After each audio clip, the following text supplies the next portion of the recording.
Hi, it's Steve from PartSelect. Today we're going to show you how to change a drum bearing sleeve on your dryer, and it's a really easy job.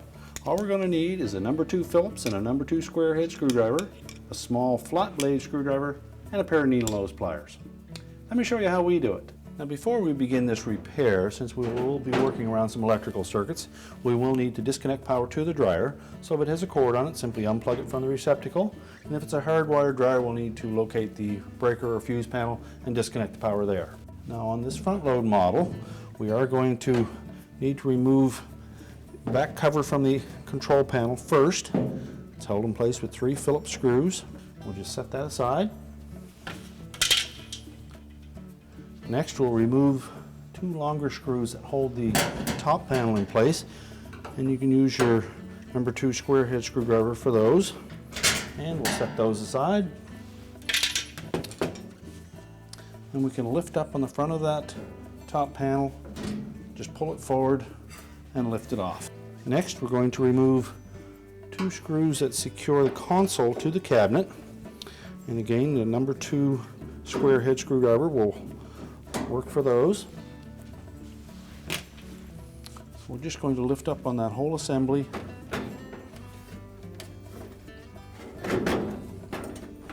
and we'll just roll it right over and lay it on top of that crossbar. Next, we'll disconnect the 2 wire harnesses to the door switch and light circuits. Just lift up on the locking tab and pull the harness away. Next, we're going to remove 2 screws on the top of the front panel, and we're going to loosen 2 of them on the bottom.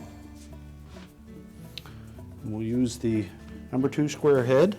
Loosen the bottom ones at least 2 or 3 full turns, and completely remove the top ones. And support that front panel while you remove the last screw. Then just lift up on the front lip of that drum to support the weight of it, and then tilt the front panel forward.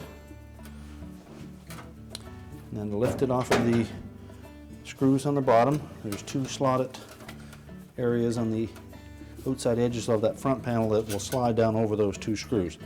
Now with the front panel removed, we now are ready to disconnect the belt from the drum so that we can pull the drum out to gain access. Now it's a bit of a tight fit here, so we're going to have to slide one hand in through the opening on the left hand side of the drum at the bottom.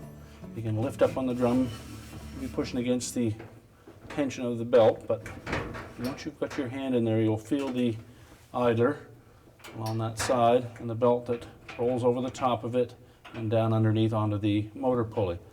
So we're going to grasp that shaft that the idler pulley is on, and we're going to push it towards the center of the dryer to release the tension on the belt, and at the same time we're going to try to roll that belt off towards us to the front of the dryer so that it clears that shaft, and then we can reach down and roll it off the motor pulley until it's free. Now next we're going to support the weight of the drum with the belt, just reaching in from the top. So we're just going to grasp that belt, pick up on the drum a bit, and then pull it forward. It's a tight fit coming through the cabinet, so we'll have to rock it side by side. And you may even have to force the cabinet open a little bit just to get it through. At this point we can roll the belt right off the back of the drum, then pull the drum completely out through the front. And that'll give us access to the rear bearing sleeve and the O-ring.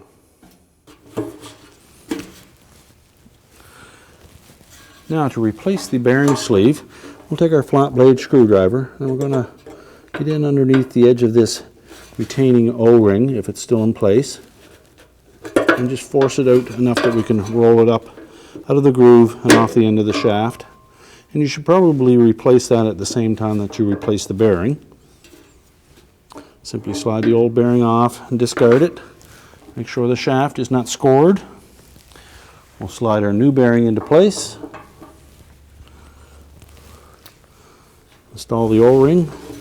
Before we do that, we'll just make sure that there's no sharp edges around that groove and that it's clean.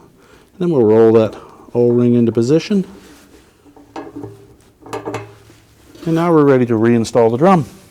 Now when reinstalling the drum on this dryer, because it's very hard to see how to reroute the belt around the idler pulley and motor shaft, we've removed the drum to give you a better idea. So with the drum in place and the belt just hanging around the perimeter of the drum, we're going to feel our way through that.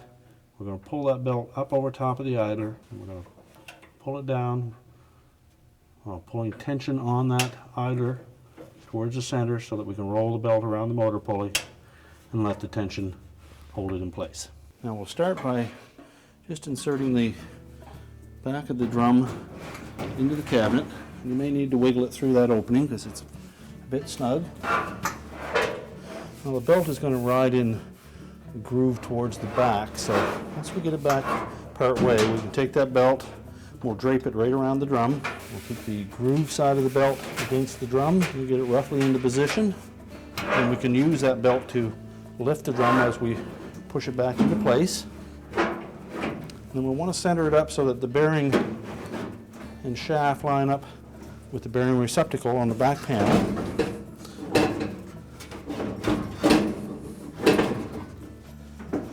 So make sure the front lip is inside the cabinet first.